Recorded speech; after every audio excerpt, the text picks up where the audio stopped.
नमस्कार। आइए आज आपका फिर से स्वागत है मेरे YouTube channel my life my way पर। आज हम पढ़ने जा रहे हैं कहानी नमक। और कहानी को पढ़ने से पहले इसकी लेखिका के बारे में थोड़ा परिचय जान लेते हैं। इसकी लेखिका है रज़िया सज्जाद ज़हीर, जिनका जन्म 15 फरवरी 1917 को राजस्थान के अजमेर में हुआ था। इन्होंने बीए तक की शिक्षा घर पर रहकर ही प्राप्त की। शादी के बाद इन्होंने इलाहाबाद से उर्दू में एमए की परीक्षा उत्तीर्ण की। सन 1947 में ये अजमेर से लखनऊ आई और वहाँ करामत हुसैन गर्ल्स कॉलेज में पढ़ाने लगी। सन 1965 में इनकी नियुक्ति सोवियत सूचना विभाग में हुई। इन्हें सोवियत भूमि नेहरू पुरस्कार, उर्दू अकादमी, उत्तर प्रदेश अखिल भारतीय लेखिका संघ आदि अवार्ड से भी नवाजा गया। इनका देहावसान 18 दिसंबर 1979 को हुआ था। ये मूलतः उर्दू की कहानी लेखिका हैं। इनकी उर्दू कहानियों के संग्रह का नाम जर्द गुलाब है। आधुनिक उर्दू कथा साहित्य में इनका महत्वपूर्ण स्थान है। इन्होंने कहानी, उपन्यास व बाल साहित्य भी लिखा है। इन्होंने मौलिक लेखन तो किया ही, साथ ही अन्य भाषाओं के साहित्य का भी उर्दू में अनुवाद किया। इनकी कहानियों में सामाजिक सद्भाव, धार्मिक सहिष्णुता और आधुनिक संदर्भों में बदलते हुए पारिवारिक मूल्यों को उभारने का सफल प्रयास हुआ है। सामाजिक यथार्थ व मानवीय गुणों का सहज सामंजस्य इनकी कहानियों की विशेषता है। इनकी भाषा शैली सहज, सरल और मुहावरेदार है। इनकी कुछ कहानियाँ हिंदी में भी रूपांतरित हो चुकी हैं। इन्हीं कहानियों में एक कहानी है नमक। तो आइए इसका हम सारांश देखते हैं। नमक कहानी भारत पाक विभाजन के बाद सरहद के दोनों तरफ के विस्थापित पुनर्वासित जनों के दिलों को टटोलती एक मार्मिक कहानी है। दिलों को टटोलने की इस कोशिश में अपने पराये देश परदेश की कई प्रचलित धारणाओं पर सवाल खड़े किए गए हैं। विस्थापित होकर आई सिख बीवी आज भी लाहौर को ही अपना वतन मानती है और सौगात के तौर पर वहाँ का नमक लाए जाने की फरमाइश करती है। कस्टम अधिकारी नमक ले जाने की इजाज़त देते हुए दिल्ली को अपना वतन बताता है। इसी तरह भारतीय कस्टम अधिकारी सुनील दास गुप्ता का कहना है, मेरा वतन ढाका है। राष्ट्र राज्यों की नई सीमा रेखाएं खींची जा चुकी हैं और मजहब आधार पर इन रेखाओं के इधर उधर अपनी जगहें मुकर्रर कर चुके हैं। इसके बावजूद जमीन पर खींची गई रेखाएं उनके अंतर्मन तक नहीं पहुंच पाई हैं। एक अनचाही अप्रीतिकर बाहरी बाध्यता ने उन्हें अपने अपने जन्म स्थानों से विस्थापित तो कर दिया है, पर वह उनके दिलों पर कब्जा नहीं कर पाई है। नमक जैसी छोटी सी चीज़ का सफ़र इस मार्मिक पहलू को परत दर परत उघाड़ देता है। यह पहलू जब तक सरहद के आर पार जीवित है, तब तक यह उम्मीद की जा सकती है कि राजनीतिक सरहदें एक दिन बेमानी हो जाएंगी। लाहौर के कस्टम अधिकारी का यह कथन बहुत सारगर्भित है। उनको यह नमक देते हुए मेरी तरफ से कहिएगा कि लाहौर अभी तक उनका वतन है और दिल्ली मेरा, तो बाकी सब रफ्ता रफ्ता ठीक हो जाएगा। आइए अब इस कहानी को हम थोड़ा विस्तार पूर्वक पढ़ते हैं। इस कहानी की शुरुआत होती है एक कीर्तन से जो किसी सिख परिवार में हो रहा है और वहाँ पर सफ़िया जो मुस्लिम है वह उस कीर्तन में गई हुई है। एक मुस्लिम परिवार की महिला का एक सिख परिवार के घर में कीर्तन में जाना यह हमारे सामाजिक सौहार्द का ही परिचय है। शुरुआत में ही हम ये समझ सकते हैं कि भले सरहदें जुदा हो गई हो, पर हिंदू हो या मुस्लिम, सिख हो या ईसाई, सभी के दिल आज भी एक है और वह एक ही देश के हैं। एक ही उनकी सोच है। उन्हें कोई जुदा नहीं कर सकता। उन्हें आपसी सौहार्द से कोई अलग नहीं कर सकता। प्रेम भाईचारा से कोई अलग नहीं कर सकता। वहाँ पर एक सिख बीवी को देखकर वह हैरान हो गई। कहानी इस तरह से आगे बढ़ती है कि जब एक सिख बीवी को देखकर, उसकी आंखों को देखकर और उसके भारी भरकम जिस्म, वस्त्र सभी को देखकर उसे अपनी माँ की याद हो आती है। और सफ़िया उसे प्रेम की दृष्टि से देखने लगती है और यही वजह होती है कि सिख बीवी उसकी तरफ आकर्षित हो जाती है। और जब उसे पता चलता है कि वह सुबह लाहौर जा रही है तो वह लेखिका के पास आकर लाहौर की बातें करने लगती है। इसी क्रम में अपना किस्सा बताया कि वह किस तरह से विभाजन के बाद भारत आ गई थी। भारत तो आ गई पर उसका हृदय जो है, उसका मन, उसका दिल अब भी लाहौर में ही बसा हुआ है। कीर्तन समाप्त होने के समय सफ़िया ने लाहौर से कुछ लाने के लिए पूछा। इस पर थोड़ी हिचकिचाहट के साथ वह सिख बीवी ने उसे वहाँ का नमक लाने की बात कही। सफ़िया लाहौर गई, वहाँ 15 दिन रुकी। उसके भाइयों ने वहाँ खूब उसकी खातिरदारी की, मिलने वाले अनेक उपहार लेकर आए। उसके सामने शेर भर लाहौर नमक की पुड़िया ले जाने की समस्या थी। सफ़िया को बहुत सारे उपहार वहाँ मिले पर उसका मन लगा हुआ था शेर भर नमक के पीछे ही, जो उसे उस सिख बीवी के लिए लेके आना था भारत, जो उसे अपनी माँ की तरह लग रही थी, जिसमें उसने अपनी माँ का एहसास पाया था। आगे पुलिस अफसर भाई ने इसे गैर कानूनी बताया तथा व्यंग्य किया कि भारत के हिस्से में अधिक नमक आया था।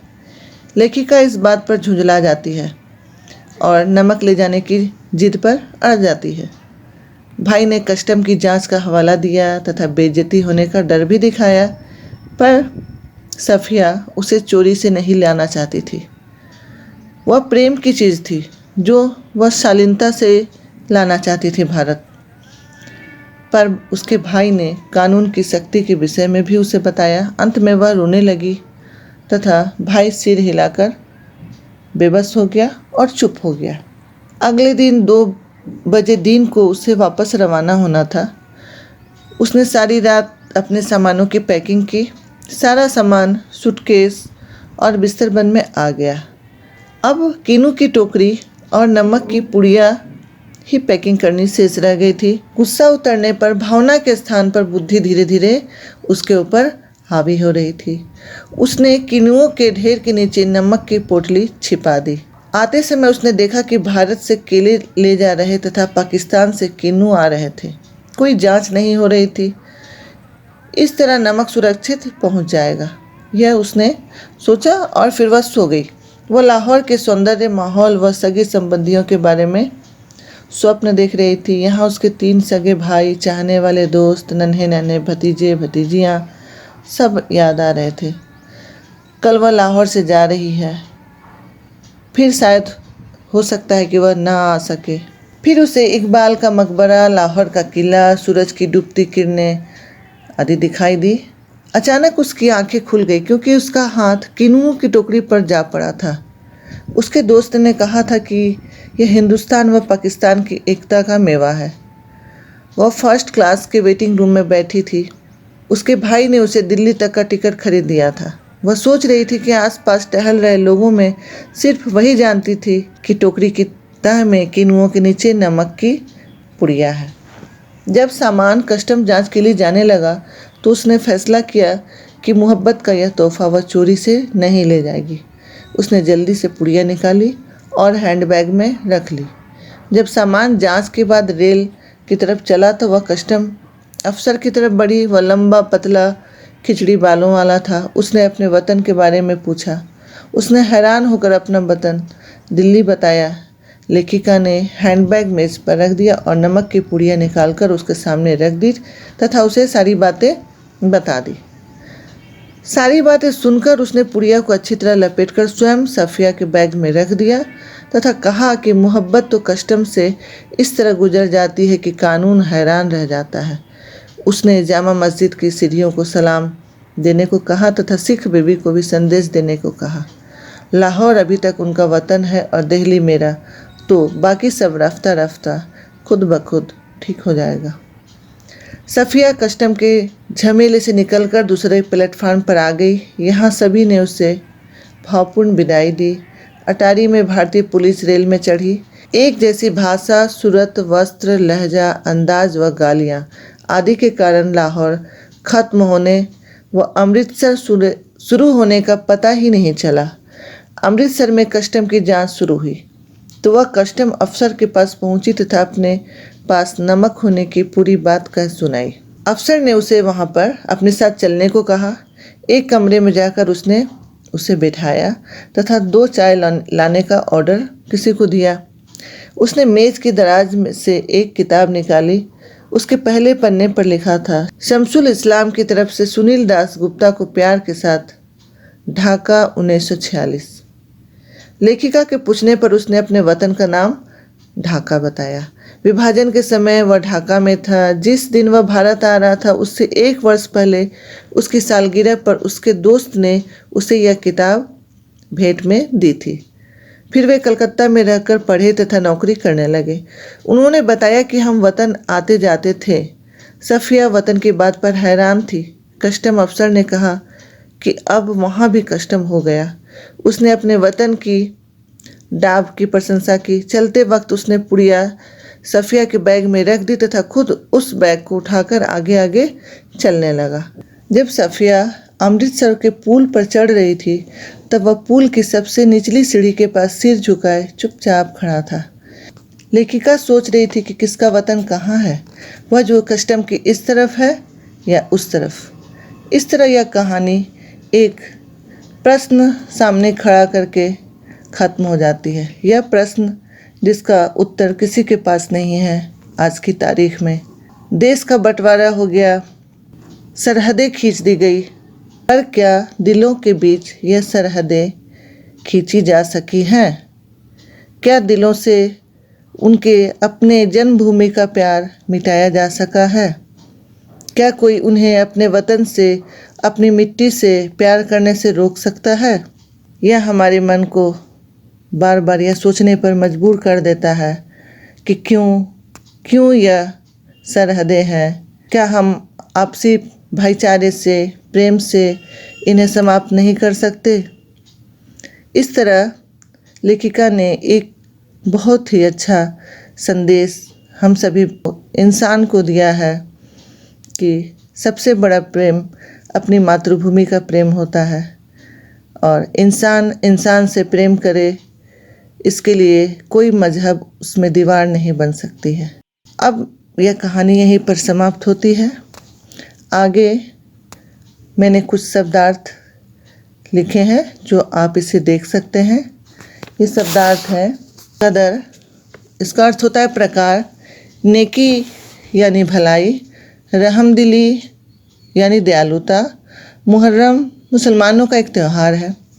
उम्दा यानी अच्छा, नफिस यानी बढ़िया, शौकीन यानी रसिया, जिंदा दिली उत्साह व जोश, साडा यानी हमारा, दुआ यानी प्रार्थना, रुखसत विदाई, सौगात उपहार, जिम खाना यानी व्यायामशाला, खातिरदारी यानी स्वागत, अजीज़ का मतलब है प्रिय।